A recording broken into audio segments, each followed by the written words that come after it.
Hi, I'm Abel Keogh, author of the book Dating a Widower, and today we're going to discuss why recreating a deceased spouse with an AI robot is a horrible idea and what you should do instead to honor their memory. So, as you can tell from my background, Suzanne Somers' widower, Alan Hamel, is trying to recreate the deceased actress with an AI robot. Now, Somers, who is best known for her role in the sitcom Three's Company, died in 2023. Hamel says the AI twin looks and sounds just like her, and that when he talks to it, he can't tell the difference. Sounds like a horror novel, if you ask me. Now, all joking aside, I get why it's appealing to recreate your deceased spouse. When you've lost someone you love, you'd do anything to feel close to them again. But just because we can use technology to bring back a version of them doesn't mean we should do it.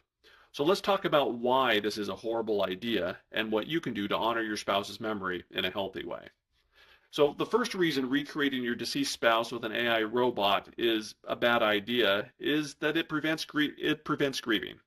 Now, no one likes to grieve, but grief has a purpose. It helps us face loss, comes to terms with reality, and eventually find peace.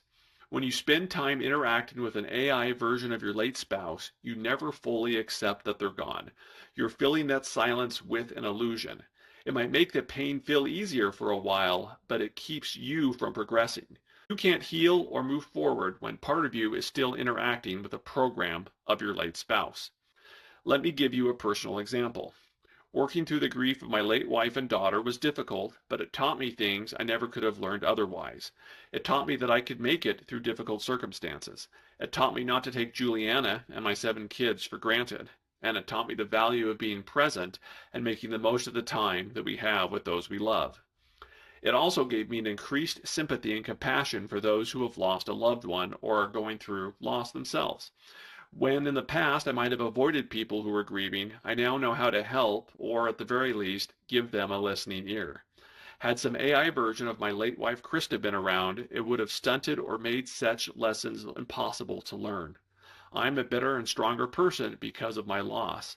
An AI clone would have made it easy to coast and stunted my mental and emotional work needed to move forward. Now, the second reason recreating your deceased spouse with AI is a horrible idea is that it distorts memory and it distorts reality.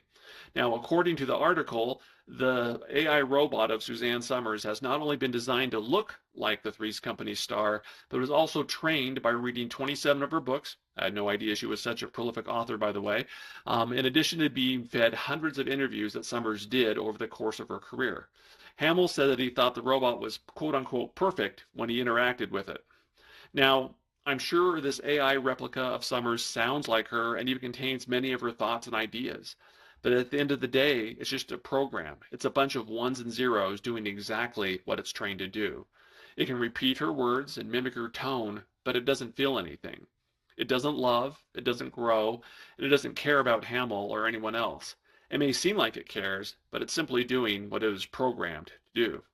See, the neat thing about humans is that we change over time. We learn, we adapt, and we change as life shapes us. An AI version of your spouse can't do that.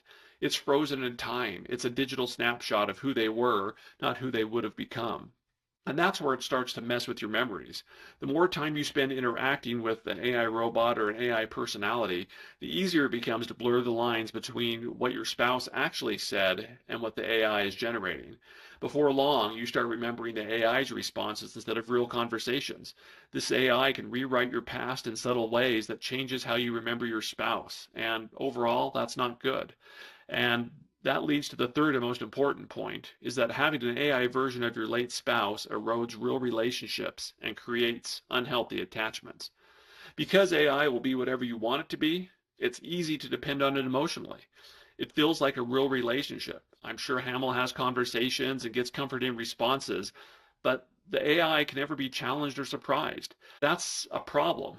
When you're in control of every interaction and can change its answer and responses to whatever you want, that soothing predictability becomes addictive. AI companions, especially those designed to meet emotional needs, distort your perception of connection and intimacy.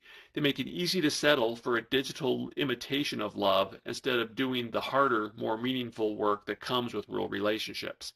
And when that happens, your heart starts to close off. Instead of healing, you isolate yourself from the real world. The longer you stay attached to a digital version of your late spouse, the harder it becomes to open your heart again to new friendships, new experiences, and yes, maybe even new love. Technology can either enlarge or restrict our capacity to live, love, and serve meaningfully. In this case, it restricts it.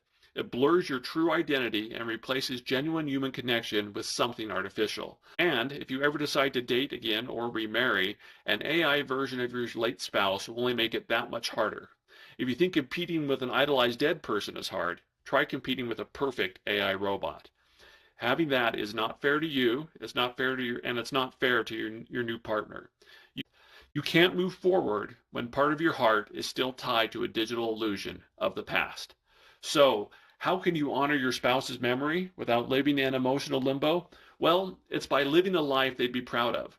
Instead of letting grief and loss hold you back, AI might be able to mimic a face or a voice, but it can't recreate love, soul, or shared experiences. It stops you from growing and living. It stops you from creating a chapter 2 that your late spouse would be proud of. The goal after loss isn't to rebuild the past, it's to remember it, learn from it, and move forward.